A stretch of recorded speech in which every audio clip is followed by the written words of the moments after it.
नमस्कार. श्री स्वामी समर्थ या यूट्यूब चॅनेलवर आपणा सर्व मित्रांचे मैत्रिणींचे स्वागत आहे. मंडळी, अनेक जण श्रद्धेने पारायण करतात, पण मनात एकच प्रश्न राहतो, माझे पारायण स्वामींपर्यंत पोहोचले का? माझी सेवा स्वामींनी स्वीकारली आहे का? जर तुमच्याही मनात असा प्रश्न येत असेल तर हा व्हिडिओ नक्की शेवटपर्यंत पहा, कारण आज आपण अशा काही सूक्ष्म संकेतांबद्दल जाणून घेणार आहोत, जे बाहेर दिसत नाही पण मनाच्या गाभाऱ्यात ते अनुभव येतात. हे संकेत चमत्कार नसतात, ते गुरुकृपेची शांतपणे लागलेली चाहूल असते. तर मित्रांनो, आज आपण असंच हे स्वामींचे अनुभव कसे असतात याविषयी माहिती घेणार आहोत. मित्रांनो, पारायण करणे म्हणजे फक्त ग्रंथ वाचणे नाही, तर पारायण स्वतःच्या मनाचे शुद्धीकरण करणे असं म्हटलं जातं. आपले पारायणातले शब्द संपतात, ग्रंथातले शब्द संपतात, पण भाव मात्र काही संपत नाही. तो मुख्यतः सुरू होतो.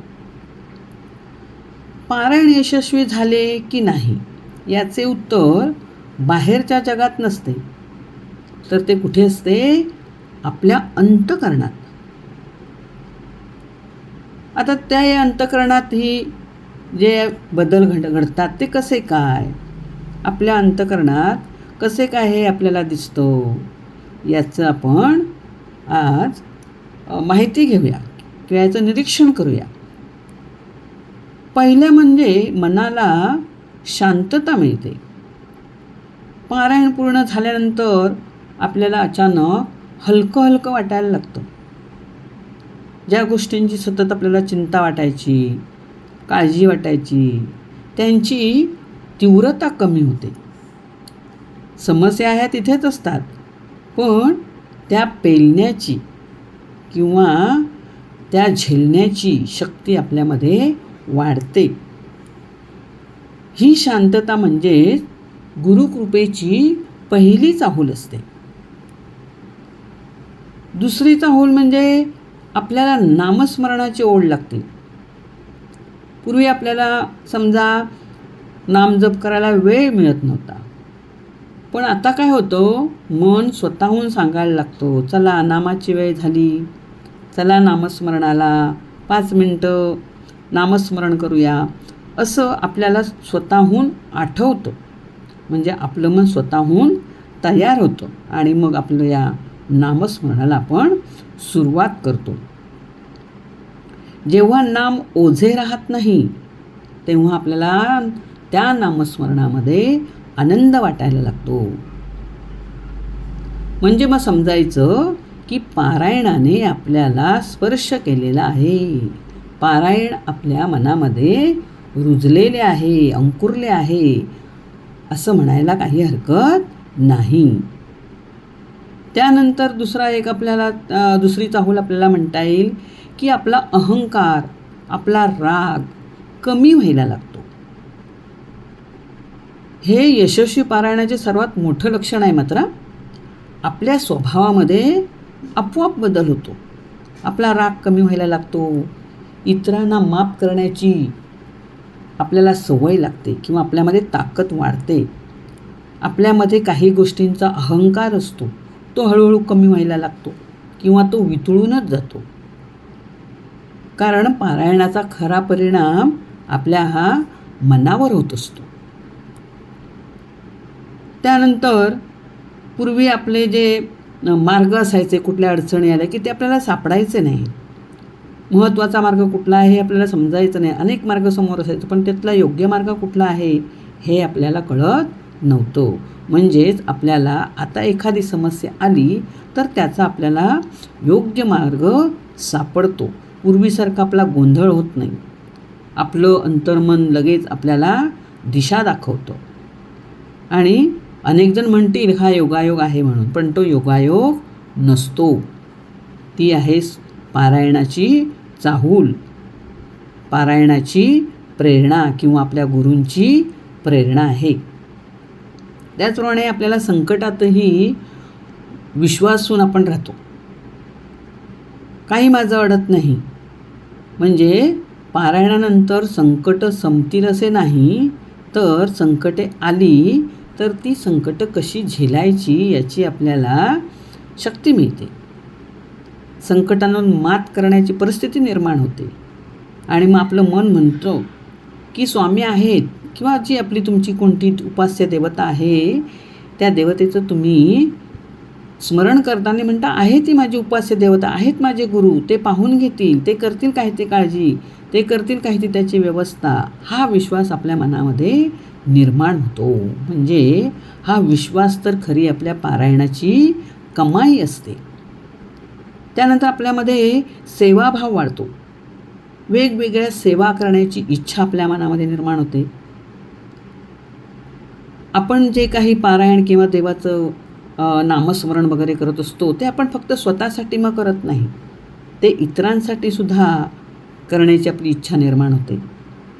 इतरांसाठी सुद्धा प्रार्थना करावी असं आपल्याला वाटतं. इतरांचंही भलं व्हावं अशी मनामध्ये प्रेरणा निर्माण होते. दान करणे, सेवा करणे, मनात नम्रता, इतरांविषयी प्रेम, आपुलकी, अशा प्रकारच्या भावना आपल्या मनामध्ये वाढायला लागतात. मग हे गुण जर वाढायला लागले तर समजा आपलं पारायण फळाला आलेलं आहे.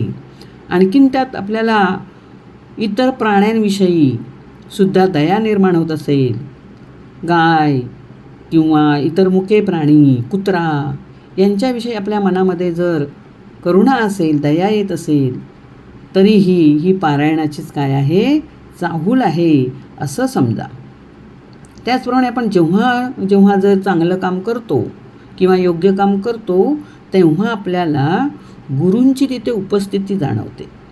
आपल्या सोबत, आपल्या संगाती, आपण जिथे उभे आहोत तिथे आपल्याजवळच आपले गुरु उभे आहेत अशी आपल्याला जाणीव होते.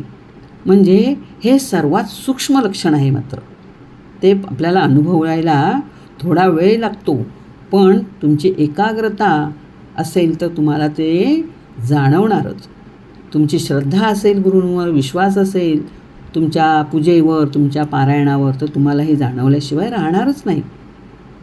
कधीकधी जेव्हा आपण नामस्मरण करत असतो किंवा ग्रंथाचे पारायण करत असतो किंवा त्या ग्रंथातला एखादा जेव्हा आपण प्रसंग वाचत असतो तेव्हा अचानकच आपल्या डोळ्यातून अश्रू वाहायला लागतात.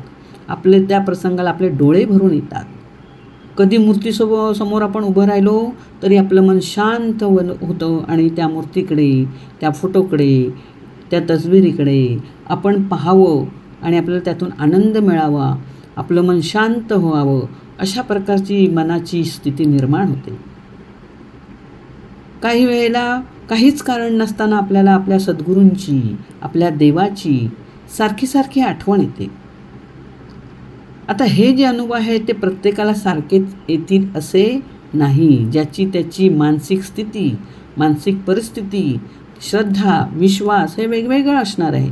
त्यामुळं प्रत्येकालाच हे अनुभव येतील असे नाही. पण गुरुकृपा अनेकदा अशाच शांत स्वरूपामध्ये प्रकट होत असते. म्हणजे लक्षात काय ठेवायचं की पारायण यशस्वी झाले की नाही किंवा जे मी पारायण केलं ते माझ्या गुरूंपर्यंत पोहोचलं की नाही हे ठरवण्यासाठी मोठा चमत्कार होणं काही गरजेचं नाही. आपण काय म्हणू, हा घरात पैसा आला, मला नोकरी लागली, माझ्या मुलाला नोकरी लागली किंवा इतर काही असेल किंवा माझ्याकडचं आजारपण गेलं, तर असं नाही. हे सर्व आनंददायी असले तरी तेच यशाचे एकमेव काय आहे, मापदंड नाहीत. आपल्याला मिळत असेल किंवा त्यावेळेला येत असेल म्हणून त्याच्यावर आपण विश्वासायचं नाही. तर खरं यश कशात आहे, मनात श्रद्धा वाढणे, स्वभावात नम्रता येणे, आपल्या नामस्मरणावर, आपल्या भक्तीवर प्रेम निर्माण होणे किंवा प्रेम बसणे, गुरूंवर अतिशय दृढ असा विश्वास निर्माण होणे किंवा विश्वास बसणे, म्हणजे ज्याच्या आयुष्यात हा बदल झाला असेल त्याचे पारायण निश्चितपणे सार्थकी लागले असे आपल्याला म्हणता येईल आणि म्हणायलाच हवे. मग अशा प्रकारचं जर तुम्हाला तुमच्या पारायणानंतर तुम्हाला वाटत असेल किंवा तुम्हाला अशी चाहूल लागत असेल तर नक्कीच मित्रांनो तुम्ही समजा की मी जे काही पारायण केलेले आहे ते माझ्या देवापर्यंत पोहोचते आहे आणि त्यातून हा मला अनुभव येत आहे असं तुम्ही समजायला काही हरकत नाही. मित्रांनो, पारायणाचा शेवट हा शेवट नसतो, तो नव्या आध्यात्मिक प्रवासाची काय असते, सुरुवात असते. आपण वाचल्यानंतर आपलं पारायण झाल्यानंतर आपण ग्रंथ बंद करतो किंवा तो ग्रंथाचे पुस्तक बंद करतो, पण गुरुकृपेचे दार त्याच वेळेला उघडत असते किंवा त्याच वेळेला उघडलेले असते. आणि म्हणून पारायण पूर्ण झाल्यानंतरही आपलं नामस्मरण, आपली प्रार्थना, आपला सदाचार, आपली चांगली वागणूक, आपले चांगले विचार आपण सोडायचे नाहीत. स्वामींवर विश्वास ठेवायचा, आपल्या सद्गुरूंवर विश्वास ठेवायचा आणि त्याप्रमाणे त्यांना आवडेल तसे आपण वागायचे. कारण स्वामींना पैसा अडका, तुमची भक्ती कशी आहे याकडे जास्त लक्ष असतं. तुमचा पैसा अडका किती आहे, तुमच्याकडे धनसंपत्ती किती आहे नाही, तुमची श्रद्धा, तुमचा विश्वास, तुमची वागणूक कशी आहे यावर स्वामींचं लक्ष असतं. आणि म्हणून आपलं वागणं, आपली नम्रता आपण कायम ठेवली पाहिजे, चांगलं ठेवलं पाहिजे आपलं वागणं, तरच आपली गुरुसेवा फळाला आली असं आपल्याला म्हणता येईल. आणि योग्य वेळ आल्यावर त्याची कृपा तुमच्या जीवनावर नक्कीच प्रकट होईल किंवा नक्कीच तुम्हाला ती जाणवेल, यात शंकाच नाही. तर चला तर मग आता आपण सर्वांनी नामघोष करूया. श्री स्वामी समर्थ, जय जय स्वामी समर्थ, श्री स्वामी समर्थ, जय जय स्वामी समर्थ. माझा हा जर व्हिडिओ आपणास मनापासून आवडला असेल तर श्री स्वामी समर्थ असा जयघोष कमेंटमध्ये लिहा, व्हिडिओला लाईक करा, शेअर करा आणि अशाच मर्मस्पर्शी अशा आध्यात्मिक व्हिडिओसाठी चॅनेलला सबस्क्राईब करायला मात्र विसरू नका. धन्यवाद.